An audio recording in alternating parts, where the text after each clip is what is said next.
Ngulag Nyishi Baptist Church Yirkum Dokuma online program amal dodna o kasam doro daba ngo pun bogaloga atoram kotain. Aw tolodon bo ngulag no kotub Jesug emin ga ngulam no ga togo puya tapal sul dom dab jigum gongab ngula so coronavirus pandani bemar ha Nil dogum gab gab gerja dola magum gongab nog emin gab ngul online program am no mum daba ngulam jigum gab paya lencho ham sija ngula nog emin gab so online program am merob gaina so no dorok tak chaka donya nango ba nog ator nog luyang nog sakang chirik laga ba sok tugu puigo namam bemin benamam tan bo laga ba nog ator doba nab ka halaka engo sikhum legainen abo onog emin ga ba sam gon bo laga ba dar daba al daba gom daba tan bo mulu chuchungam nog ator nog sakang tagabla sul dom daba tapa bo kapa bo mulungam nog emin ga ba sul dom dab no sakagan baka so program sam Nirap seksaka nijana gom nog yunam doba nab kahal nasarotya Jisuk emin jagab kumle gai nakai amen.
Mulungam good morning.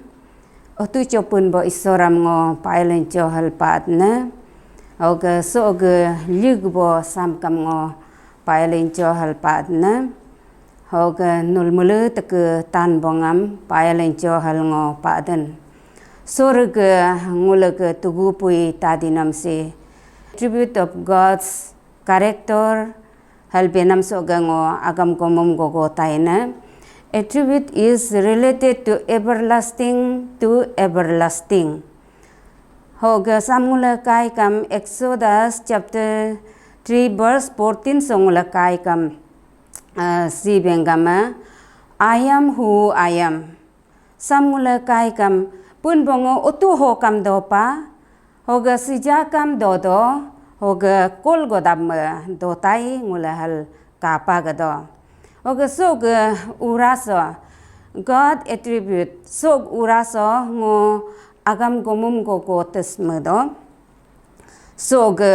godinum si omni halbe kam litin hordo bengama all mana mulu jaka omni means mulunga God omniscience mana pun bonga hog mulung am chenden pun bog jamanam hogo kam domadana God or all knowledge God omniscience samula hogo kapagadan Psalm 139 verse 1 to 6 songula kai kam kapagadom pun bonga nongam medo nongam chendo hoga hogo ododen ngo hudam doaden ngo hudam darabden ham no chendo hoga ngo ke mumatab otu no chencho do hoga ngo hudam lenden hoga hudam ngo gel karden ham no aya jab ngo ke lam tangam aya jab chendo ho ngo ke agam godinumam hoarding am no completely punbonga chendo ho no ngo ge otu ho do ngo ge ko kusi do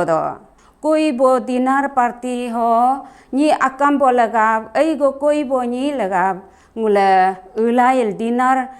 party data utai ho mane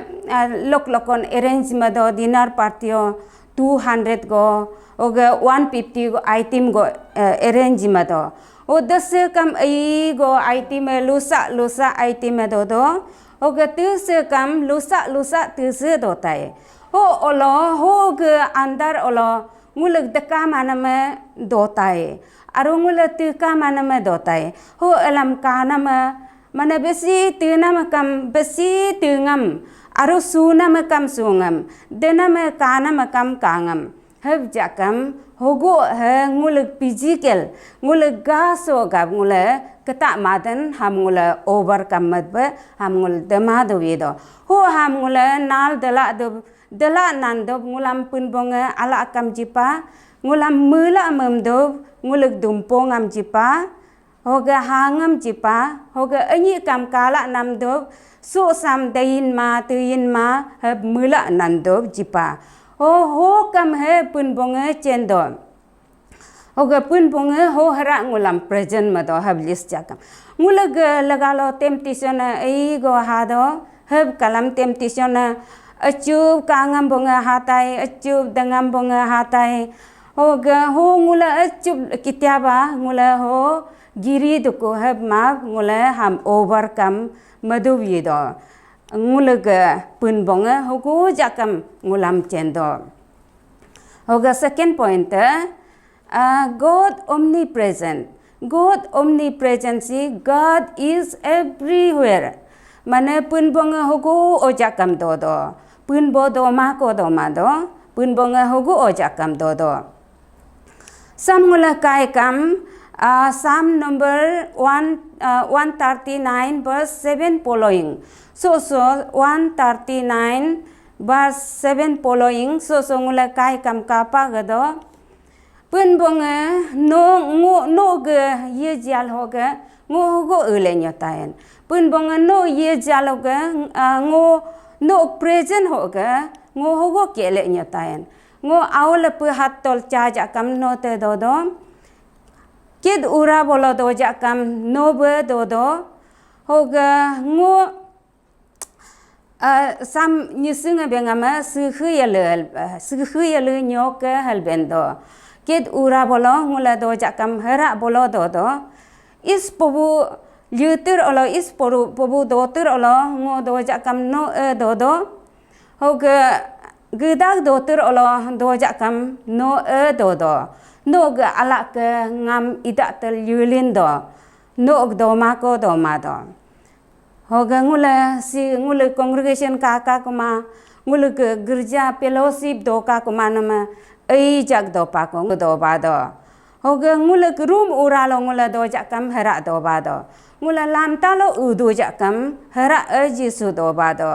ngula office apup do jakam ho do ba do ngula porel apup do jakam hera ngula do jisu do ba do jisu do ma ko do ma do jisu ha galbenam jisu promise ma pangulam me bengama me tolo awnyok chama tai ko ngulam promise ma pa me bengama nulam ngo hopin have kalam oparam ngu teru bo ye jala nulug lagalo do tayena nulam ngo hopin have kalam oparam aru hara me bengama nursing mother mana piding men bo ku pid men bo ho ge ane mu pa ma bi jakam nam ngo mu pa ma biram ma hara mu paten means mana nguleg le chi so ba un anyo ko gaso gajakam gaikam ngul whole body whole parte ngula chendo ayang si un ak gan ba ham ngula chempa do have kalam jisu nguleg legalo do ba do ngula kes ko do ma do mug do ma ko do ma do hogo jakam jisu do ba do ngula solo mu do ngula apup dot kun ngula si apup dot kan ajin kapa kuma ajin gorer ka kuma pon ho di gos do have map mane ngula physically ngula lokup kapa mes maikam nyinga benden suku dur monor dur hanam have kalam ngula kapa mes maikam ngula mane ado ko yom pa do ko ngula physically kapa mes mamado si ai gol pa ko si ngulam ekta temptation sam kam ngula overcome madubyi do sam ngula apup ngula kitaba dot ko hab mado hab ma jisu nguleg lagalo do ba do hogo jakam do jakam jisu nguleg lagalo do ba do hoga ngag third point si god omnipotent sam kai kam god is powerful samula hogo kapa gadan Matthew chapter 19 verse 26 so kai kam with men this is impossible but with God all things are possible mane nguleg nya ko isapa ngula hok mulengam ngula lilaram heb ma pun bogab holu ha possible mug lila manam do ma do mu hok mulengam li to pare do aro sam ngula jisu bengama hogal benam jisu bengama no nag mujinga guye yum huye go doja kam no so guda putosi ugdala bola isra lapab uto halbem nyelo kam hara italian ha hogab mula pun bongam mujinum gab manasi mu promise mapa but with God all things are possible hok mulenga pun bongam muji to live nyelo kam possible tain hok mulengam yidu pare tain so pandemic samkam mula pura samkam mula overcome madu pare tain pun bonga ngula glagalo do ba banyokam ngula do ba ma nyelokam ngula pariram hok gab jisu promise mapa with men this is impossible hok dilaram pun bonga do ba ma nyelokam sam ngula hok dilaram ngula overcome manyiram arungula Psalm number 50 verse 10 following 50 verse 10 following so ngula kai kam gedag sudum set pat oluluh animal hoga peta kubu hoga amen topum yorop mulu jaka muga ngoga pun bonga bengama ngoga aru ham hoga mulu ham ngo chenden pun bong abeng ama ngo chenden ham ngo macha mayal meb nyelokam menu banyokam matayin oga ham ngo kano banyokam ham ngo datain ye ngam question matain ye kam question man bodoram pun bonga promise mapa ye kam question man bodoma sam ngula kai kam God is King of King Lord of Lord เมื่อหกมือเลยมึกเอาหกกำตัวมาดันงูเลยซ้ำเมื่อยาตายนโศกมือเลยหกมือเลยเต็มติชนซ้ำนั่นอีงูเลยเมื่อยยอรัมมาปืนบอลกาลงูเลยเมื่อยาตายนโอ้กังูเลยsorry ga arso ngula agam komum ko kapa God attribute or character so ga andar so ngula agam komum ko kapa God is omniscient selbekam ngula pun bonga holo lu ham chendo muk chima no mo kam do ma do ngula kas ko do ma dan pun bonga holo lu ham chendo God omnipresent pun bonga hogo kam do hogo kam do ngula kasil yik do ma do kasil ngula hang menam menangam muk do ma do ngula hogo odo jakam pun bonga ngula glagalo present ma do God omnipotent God is powerful mulungam maya yan bo isora mute aro muam ko yan bo hogo kam do ma do kudasona muam ko yan bo hogo kam do ma do mu hog mulungam madu paridan pun bonga nolam dobanaka ko ijab hoga nol mulungam tej bongam payalencho la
Sorek Sunday service so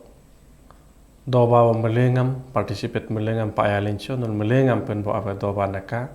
sol gerja sam doyum de bahar ngoprat namat melengan ye chenyat skuji pen bo ava nam ngule payalincho padne no ngulam lihiam doba do anya do sakado sol ngule no amin ka ba ngulog nisi baptist church council ke